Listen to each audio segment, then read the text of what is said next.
Just sitting here editing a video, acting like nothing's going on.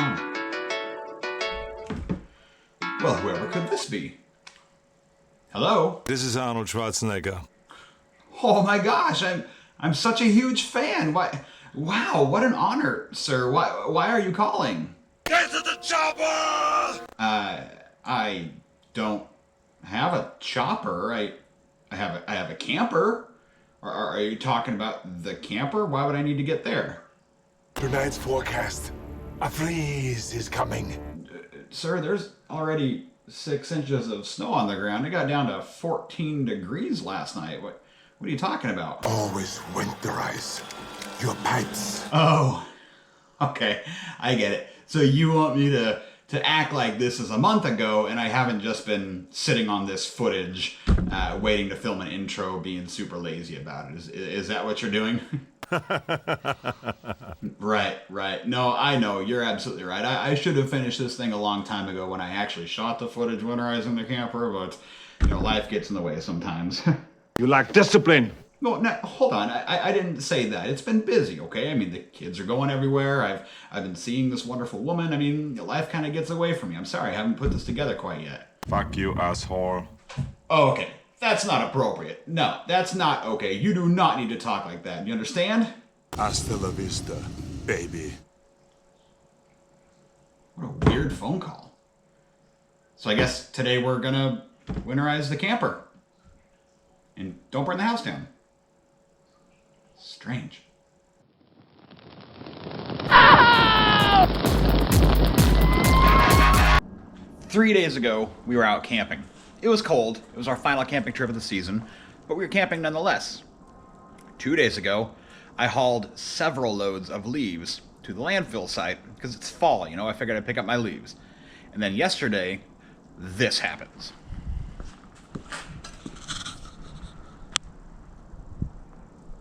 Welcome to October in Minnesota. So, I figured that after our last camping trip, it's probably time to winterize the camper. And that's what I'm going to do today. I'm going to show you how I winterize my MPG travel trailer.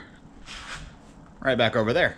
Give you some tips and tricks on how to do all the things that'll get it ready for wintertime in Minnesota. So, stick around and stay tuned. Here we go. So what all do you need to winterize your camper? Well, not much actually. Generally just antifreeze. You may have to have a couple of specialty tools depending upon your RV. Mine requires none of that. Just some antifreeze and some know-how. And don't go cheap. If you don't know how much your camper is going to use, buy 4 or 5 gallons. This stuff is $3 or $4 a gallon. This is cheap. What's not cheap is blowing a pipe in your camper because you don't have enough antifreeze in it and having to get that repaired. So stock up on the pink stuff, RV and marine antifreeze. That's step 1. Now look, ideally, if you live in a cold weather climate like I do here in Minnesota, you want to winterize your camper before the first freeze of the season. Now, if you attend a late camping trip like we do, that's not always possible. So, if you know your camper is going to freeze before you have a chance to winterize it, make sure you turn the heater on in there. What I do is I set my heater to 50 degrees and I let it just sit. I make sure the propane tanks are full, and because this has a heated and enclosed underbelly, it will not freeze the pipes. We don't usually get a hard freeze this early in the season, but it's not out of the realm of possible, as you can tell by all the snow on the ground. So try to winterize it before the first freeze, but if you can't, make sure you leave your heater on so you don't blow up a pipe. Okay, so first things first, we need to locate your water pump button, which mine is right there. Make sure that it is off, okay? Then you need to locate the actual water pump itself. If you don't know where your water pump is located, listen for it. If you turn that pump switch on, it should be dry, and you don't want to run it very long, but you want to listen for the wong, wong, wong, the noise that you hear whenever you turn the faucet on, if you're running off of your water in your tanks. Mine happens to be located in this bottom compartment right here. I can also access it underneath this bench seat in the back bedroom. There's a couple of valves that we have to flip. So first and foremost, there's my water pump. Hopefully you can see that. And if you can't really see it from here, let me see if I can put the camera back there. But there is a valve way back right there. Hopefully you can see that valve. That valve is a bypass. The way that it's set right now, it's pulling water from the tank. So when you turn the water on, if you have water in your water tank, it's going to pull the water out of your tank. If I flip that valve, it's going to divert the water input that goes into the tank, I'm sorry, that goes into the water pump from the tank to this hose, okay? And that's what I want. So I need to reach my hand clear back there, or I could take this panel off. There's a couple screws. But it's pretty simple enough. I can just reach my hand back there and flip that valve. So I'm gonna do that now. Okay, so that valve has been turned. If you're wondering which direction the water's going to flow, look at the valve. Here's another one. In whatever direction that valve is going parallel to, that's the direction the water's gonna flow. So this valve right here is going left to right, okay? Left to right. That means the water is flowing left to right in this tube right here. So if you're worried about which direction is it, whatever that valve is pointing towards, that's the direction the water is going to flow, okay? So that's the first valve that I had to change, was back there. The second one is on the water heater. Most newer RVs have a diversion valve, which will direct your hot water instead of coming into this tank, which is your water heater. Instead of coming in and out of this tank, it will divert it to where it just literally goes from the cold water line up this diversion and out the hot water line. Now, when you're winterizing, that's very important. You do not want to get antifreeze in your hot water tank, okay? It's very hard on it.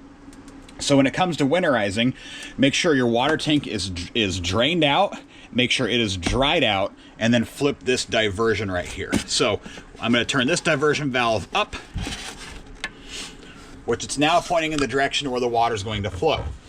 It's going to come in through this blue right here, which is going to come out of the pump, and then it's going to divert it up here and suck it back out that way, completely bypassing the water heater. So make sure you have those two valves flipped. Some older campers do not come included with that bypass valve on the pump, and you may need to install that yourself. There are kits available for that. There are also bypass kits available for your water heater. If your RV does not have those, buy them. If you're not comfortable installing them yourself, have somebody do it, but they will save you a ton of heartache and a hardship when it comes time to winterizing. So make sure your two valves are flipped. Okay, both valves are flipped. It's time to actually start putting the antifreeze in the system. And because I have that diversion flipped, it's going to pull any source through the water pump from this hose. So all I have to do is put this hose into a gallon jug of antifreeze. Now it's a little bit difficult because it is cold, so that hose is not very pliable. But I can get it down there just enough to kind of make contact so that it's about halfway down into the liquid here. So there's the hose going into the antifreeze. Do what you can to get that hose all the way to the bottom, but if you have to come back and kind of tilt it up later, you can do that as well. Now, it's as easy as turning on the water pump and turning on a faucet. So I always go to the faucet inside that is furthest from the water pump, which for me, that means the sink. So I'm going to turn on the cold water first. And I'm going to come down to my water pump button right here. Flip that on. Now I can hear the pump running. It's kind of hard to hear it over the furnace. There's some water coming out of the lines, which is good. And eventually, it turns pink. Now that you see the pink water coming out, you know that's antifreeze. I let that run for a few seconds. I'm not in any hurry to save antifreeze. The more antifreeze you run through this, the better, because you do want some antifreeze down in your drain. You also want it down in your gray water tank. So let that run till it's solid pink, which it is. Then we turn it to hot water. Now it's running all the water through the the hot water lines. It's running all the antifreeze to the hot water lines.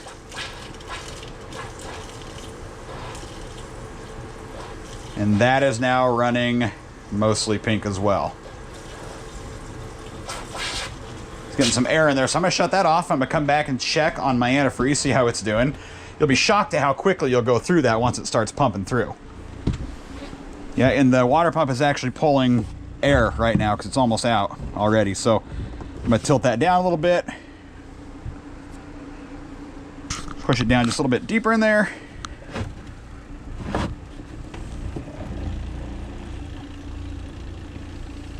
Go.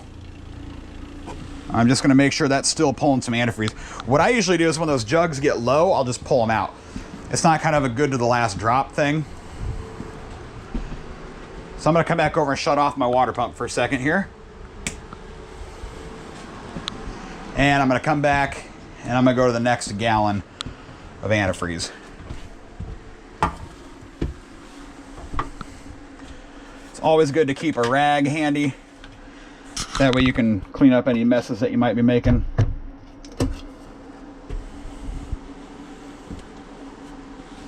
I'm going to pull this out of here. Try not to spill any antifreeze.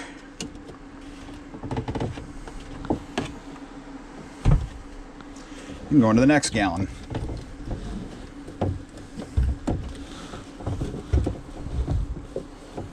There, just like that. Now what you'll notice, for me anyways, it'll leave about that much in the tank or in the bottle. And then what I'll do is I'll just combine this into there as I get a couple of empty ones. So we've got that hooked back up. Coming back out to the sink. Turn the hot water back on. Turn the water pump back on. And we're gonna watch that puppy turn totally pink.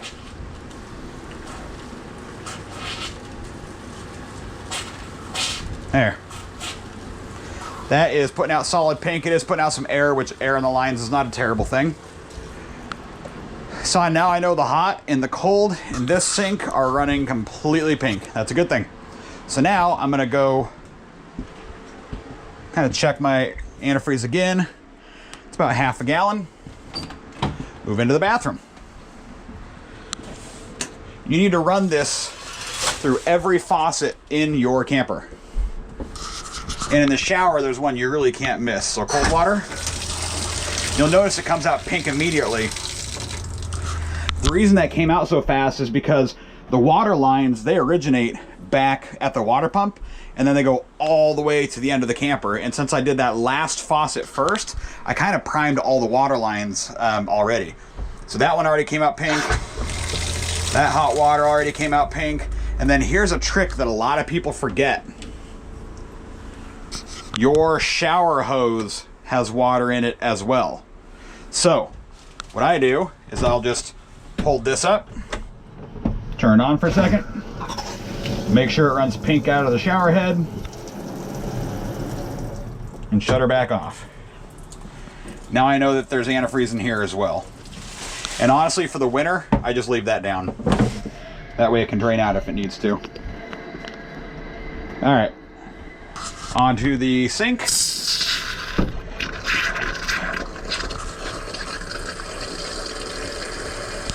That's pink and it looks like we're about out of antifreeze, so I'm gonna go switch that gallon again. Just as I suspected, that's running low. So I'm gonna pull that one out. Drop in a fresh new gallon here. Move that hose down into it.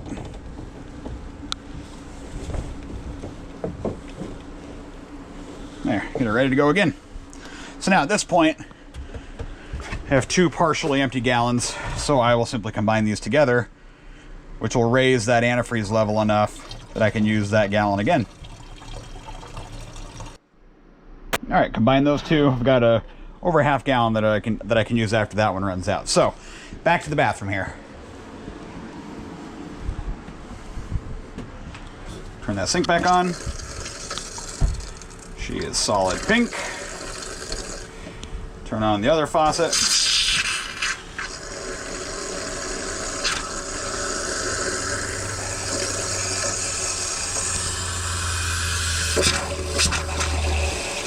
Solid Solid pink. Perfect. And do not forget about your toilet. Toilets are important. Flush that puppy down.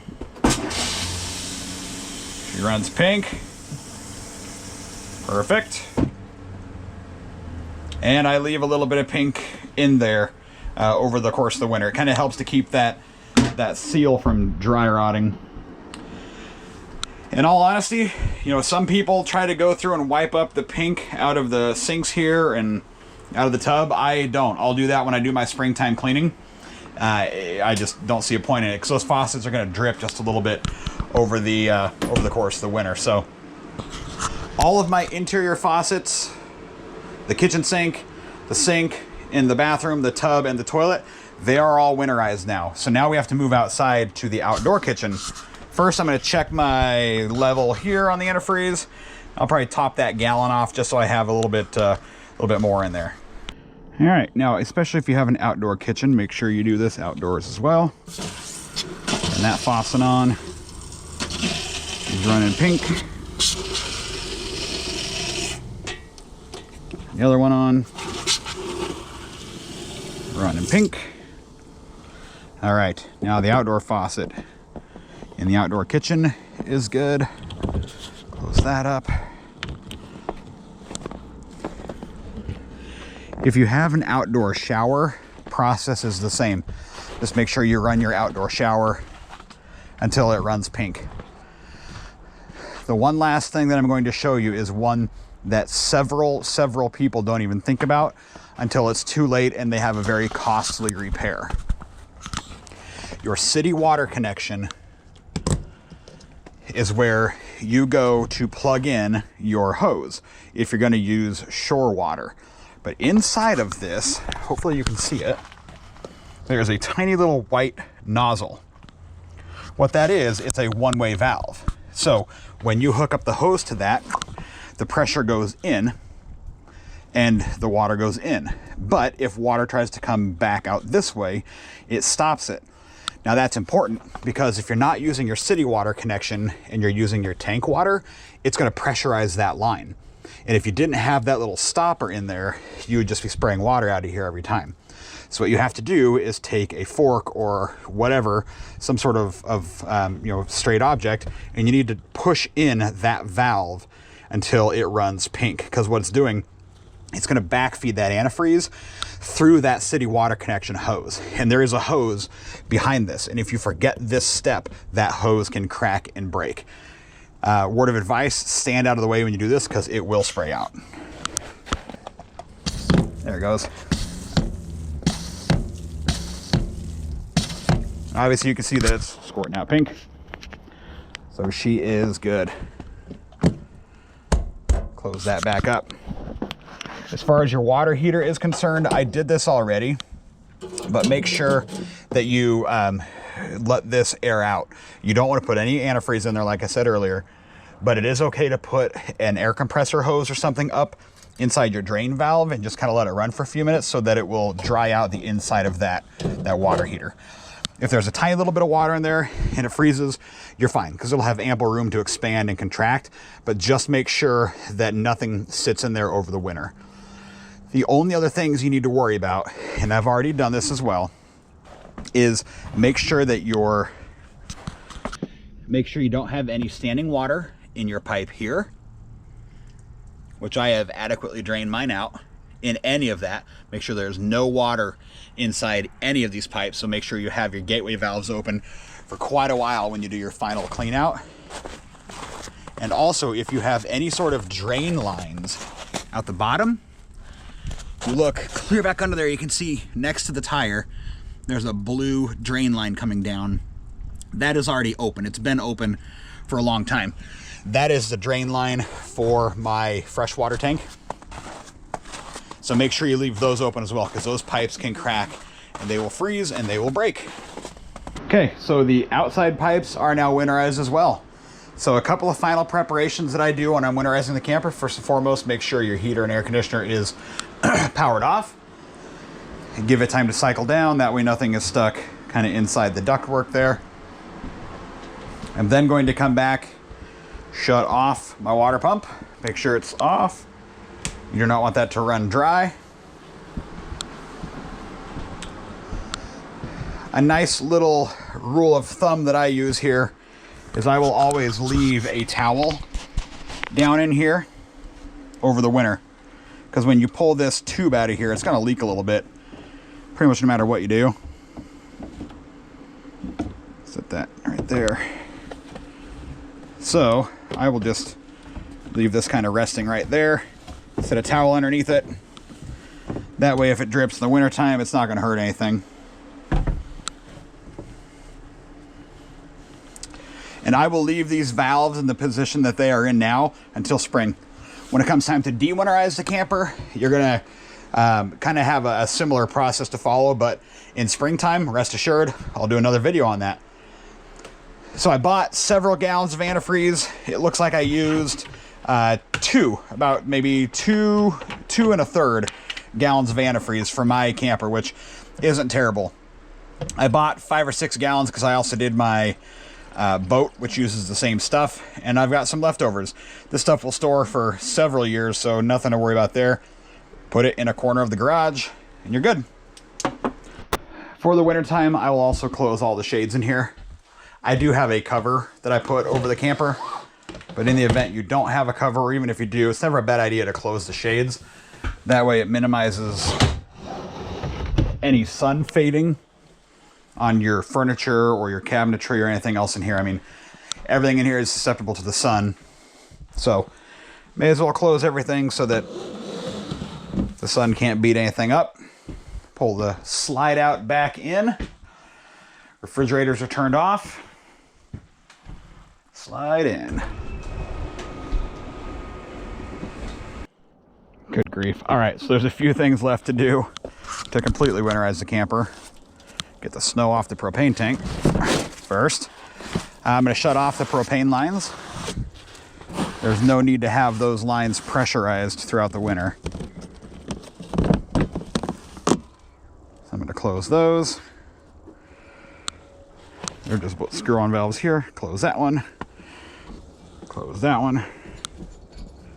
Voila. Close that back up.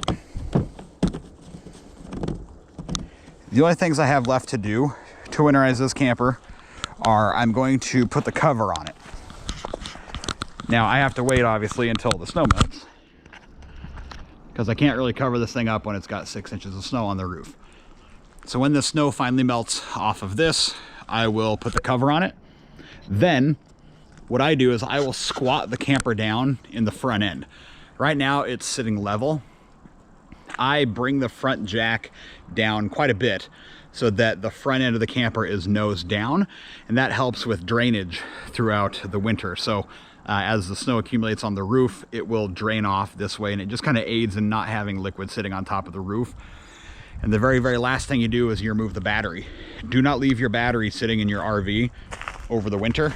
Take it out, put it in your garage, put it in your basement, put it somewhere warm-ish and safe-ish. If that thing sits here and freezes all winter long, it's gonna die. It will lose its charge and it will die. And come springtime, it will either be a bad battery or it will only hold a fraction of the charge that it used to do. So that's what I have left to do. Winterizing your camper is actually pretty simple, and I don't understand why people pay hundreds of dollars to a dealership to winterize it for them when it's literally as easy as that. I mean, I shot this entire video, camera work included, in under 30 minutes. It's not that hard to do, so follow the steps in here. If you do something different or if I miss something, please let me know in the comments below. I love talking about campers, so I'll engage and welcome any comments that you guys have. But it's time to hunker down, get ready for the winter, and as always, thanks for watching.